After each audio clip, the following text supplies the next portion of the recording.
An Old Friend. Written by Cynic on Rails. The holiday season had arrived on Sodor, and the Fat Controller's railway was busier than ever. Holidaymakers came from all over the world to see the island's many attractions and locales, but the most popular hotspot was the newly reopened Kirk Cronin branch line. Donald and Douglas had been assigned to look after the line, but it soon became clear that this arrangement wasn't going to work. "I do hope you two can come back to help us soon," said Duck in the sheds one night. "Oliver and I can handle the Lil Western only so well, you know." "Hey, and we want to," sighed Douglas.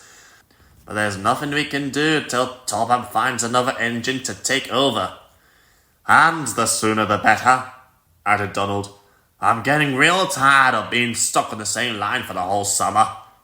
"Pah!" huffed Gordon. "You two have it easy on that little branch of yours. It's us mainline engines who really have it difficult. My express has never been so heavy." "I don't know, Gordon," replied Edward. "I've pulled expresses before, and they never got as busy as my branch line's been these past few summers." Edward sighed longingly. "I still remember the day I took my first express. Shall I tell you all the story?" "Yes, please," said the other engines. And so Edward began. "It all started back when my siblings and I had arrived on the Furness. We were having some tests done when a smartly dressed man came up to us and introduced himself as the controller of the Cumbrian coastline. "I need an engine to handle the line's express services," he said. "I have to decide which of you is best for the job, so you'll all be placed on trial runs for the time being." "Oh, yes, sir," we replied excitedly. Our controller assigned each of us to a specific run, and then he turned to me. "And Edward, I'd like you to take a special express service from here to York tomorrow. The usual engine's out of service, and I know it's not ideal, but it's important this train keeps going. Are you up for it?" "Yes, sir," I replied. But when tomorrow came, I could not have been more nervous. There was so much noise that I could hardly concentrate, and so many passengers were looking at me that I started to doubt myself. The journey didn't go so smoothly either. I was so anxious that I bumped along and couldn't get up to speed. By the time I arrived at York, I was 10 minutes late, my passengers were all cross, and I was the most worried I'd ever been. "Congratulations, Edward," said Gordon. "This might just be your worst story yet." Ugh. "Shush," replied Edward. "I haven't finished yet." As I sat at the platform, another engine drew up alongside. "You're not from here, are you?" she asked. I looked over to see a Sterling single waiting to depart with a train of her own. Well, no, I'm not," I stammered. "I'm just covering for the usual engine." "Oh, thank goodness for that," she replied, her voice dripping with a Scottish accent. "He's a real Doughty, that Wallace. Always going on about how he's the greatest express engine in the world." Well, he sounds like a real piece of work," I said, still a bit anxious. "Hey, that's right," replied the Sterling single. "It's nice to have a friendlier face in this station, and not to mention, much more handsome." My face went as bright red as a beetroot, but the engine just laughed. "Oh, call your boy, lad. I'm only teasing," she sniggered. "My name's Emily." Hello," I faltered, my face still red. "My name's Edward." "It's a pleasure." "Oh, what are you so worried about, Eddie?" Emily asked. "I already said I was teasing." "Oh, it's not you, Emily," I sighed. "This was my first train ever, and I was so worried I'd do such a poor job that I actually did. And now I'm not sure I'll ever pull expresses again." Ugh, that's a load of boiler sludge and you know it. Emily replied in a sharp-tongued manner. Stop worrying so much and you'll be fine. Simple as that. But I... No buts. Just stop worrying. Do not overthink it, Eddie. Just relax and you'll do great. Take it from me. It works. Just then, Emily's guard blew his whistle and she had to leave. Good luck, Eddie. See you tomorrow, she called, but I was still lost in thought over what Emily had said. So when I took my return train later that afternoon, every time I started to feel worried, I just shut my eyes, took a few deep breaths, and relaxed. The journey went splendidly, and my controller was very impressed. Excellent work, Edward, he said. I'll still need you to handle this service until the other engine is repaired, but I think you'll be a fine express engine for my line. And ever since that day, I haven't once worried about taking passengers, finished Edward. Oh, that was a lovely story, Edward, smiled Duck. Indeed, said Gordon. It's nice to know you managed to see a Sterling single in service. They were quite wonderful engines. Well, so was Emily, replied Edward. I did see her a few times since then, and we always made sure to talk with each other before she had to leave. She was actually the only Sterling single to be built in Glasgow to help ease the workload at Doncaster. The other engines were impressed. Emily never really minced words, and it could be a bit much at times, but still, she always had a great big heart and looked out for me. She was a wonderful friend. My best friend. Well, what happened to the lass? Asked Donald.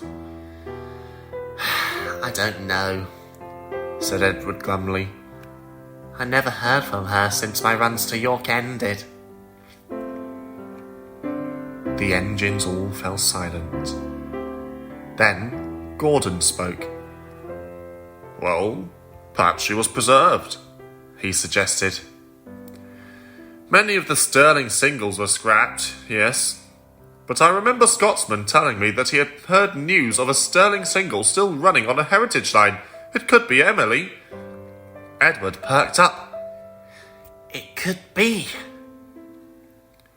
The next morning, Edward spoke to the Fat Controller about Emily. Well, when I have a moment, I'll make a few telephone calls and let you know as soon as I can, said the Fat Controller. Thank you, sir, smiled Edward.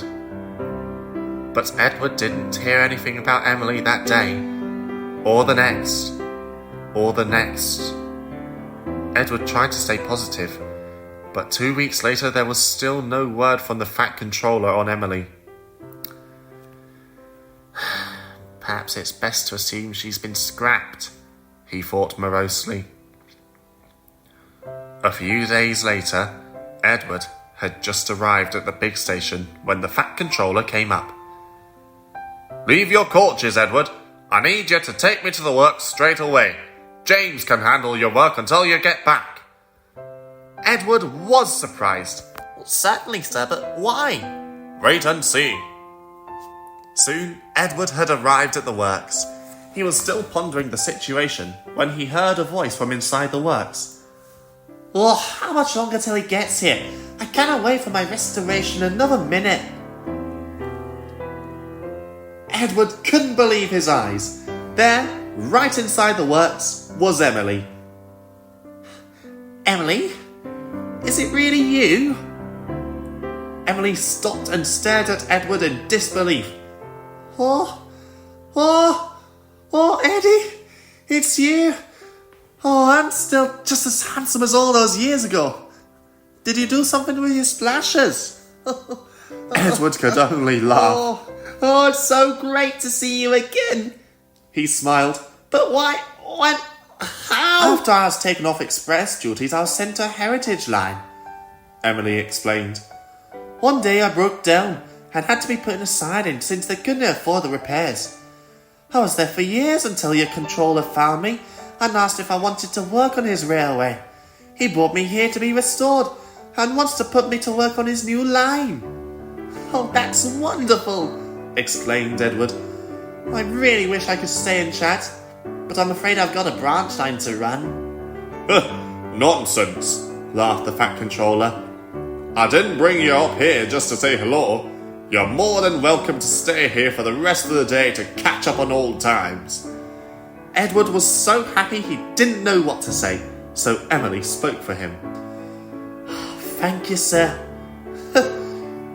We got a lot of catching up to do." Then she looked at Edward. "Hope you're alright with no sleeping tonight?" Edward laughed and happily listened as Emily began her first story. Soon, Emily was repaired and back in full working order. She quickly made friends with the other engines and took to the Kirk Ronan branch line like a duck to water, handling the passenger trains wonderfully with 2 of her old coaches the Fat Controller had also rescued. Emily loves her new life on Sodor, but loves being with her old friend Edward even more. And Edward is happy that he once again has his best friend beside him, safe and sound, together on the island of Sodor.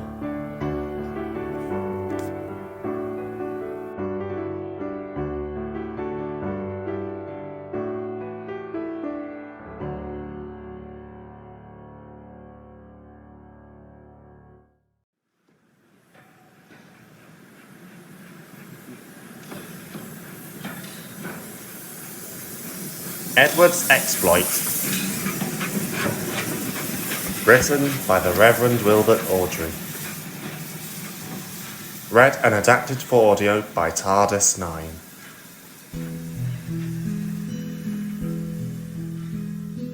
Edward scolded the twins severely, but told Gordon it served him right.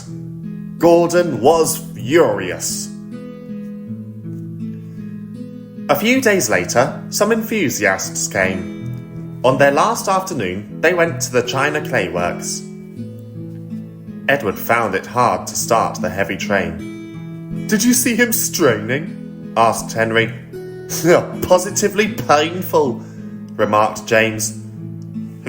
Just pathetic," grunted Gordon. "He should give up and be preserved before it is too late." "Oh, shut up," burst out Duck. "You're all jealous. Edward's better than any of you." "You're right, Duck," said Boko. "Edward's old, but he'll surprise us all." Bill and Ben were delighted with their visitors. They loved being photographed and took the party to the workings in a brake van special. On the way home, however, the weather changed. Wind and rain buffeted Edward. His sanding gear failed, his wheels slipped, and his fireman rode in front, dropping sand on the rails by hand. Come on, come on, come on, panted Edward breathlessly. "This is dreadful." But there was worse to come. Before his driver could check them, his wheels slipped fiercely again and again. With a shrieking crack, something broke and battered his frame and splashed us up and out of shape. The passengers gathered round while the crew inspected the damage. Repairs took some time. "One of your crank pins broke, Edward," said his driver at last. "We've taken your side rods off. Now you're single, like an old-fashioned engine. Can you get these people home? They must start back tonight." "I'll try, sir," promised Edward. They backed down to where the line was more nearly level.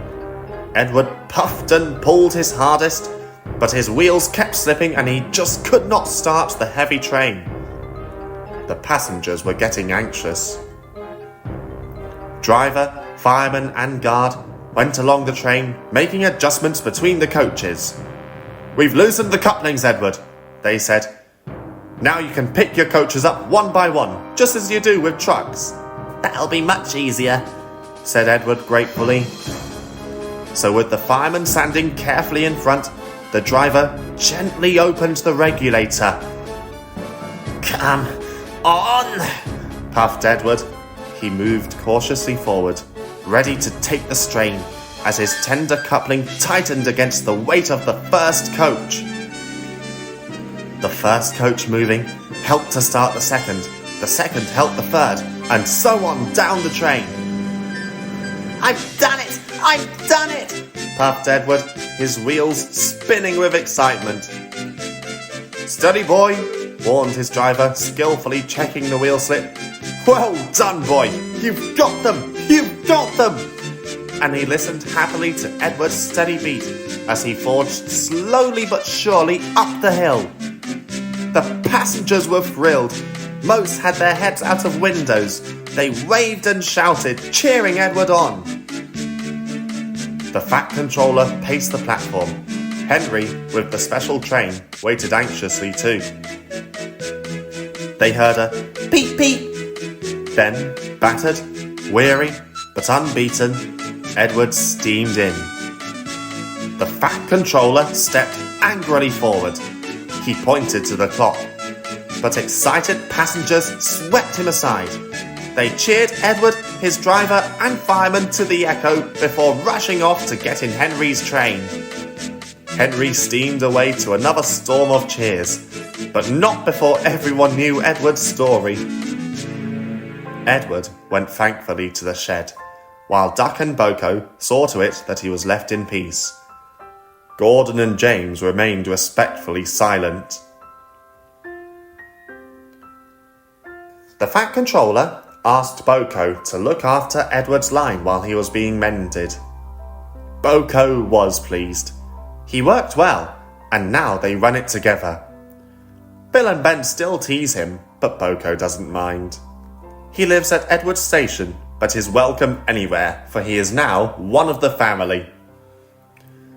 Donald and Douglas were the last to accept him, but he often helps with their goods trains, and the other day they were heard to remark, "Aye, for a diesel, yon Boco's nae such a bad sort of engine." That, from the Caledonian twins, is high praise indeed.